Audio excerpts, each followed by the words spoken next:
വിശാലമായ മനോഹരമായ മലനിരകൾ, കളകളാരവമുണ്ടാക്കി ഒഴുകുന്ന നീളാനദി, പച്ച പുതച്ചിരിക്കുന്ന ഗ്രാമങ്ങൾ, വില്വാദ്രിനാഥൻ എന്നൊരു മഹാക്ഷേത്രത്തെ ചുറ്റിപ്പറ്റിയുണ്ടായ ഒരു ക്ഷേത്ര നഗരി, വർഷാവർഷം നടക്കുന്ന പുനർജനി എന്ന ഗുഹാപ്രവേശനം,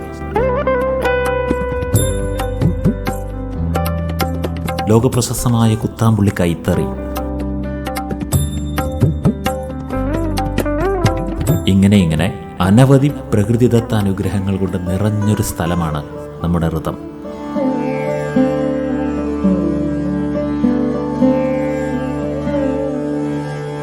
പ്രകൃതി നമ്മുടെ മനസ്സിനെ വളരെയധികം ഹീൽ ചെയ്യുന്നു. എന്തുകൊണ്ടെന്നാൽ നമ്മൾ പ്രകൃതി തന്നെയാണ്.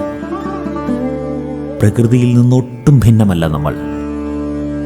ഈ അവബോധമുണ്ടെങ്കിൽ തന്നെ നമ്മുടെ സമാധാനം പ്രകൃതിയിൽ നിന്ന് തന്നെ കണ്ടെത്താൻ സാധിക്കും. ബാക്കിയുള്ള സമാധാനം അറിവിലൂടെയാണ് നാം കണ്ടെത്തേണ്ടത്. പ്രകൃതിയുടെ മനോഹാരിത നിറഞ്ഞു നിൽക്കുന്ന തിരുവല്ലുവാമല എന്ന ഈ സ്ഥലത്ത് അറിവിൻ്റെ ഈ വേദി ഒരുക്കുവാൻ കാരണം ഇതാണ്.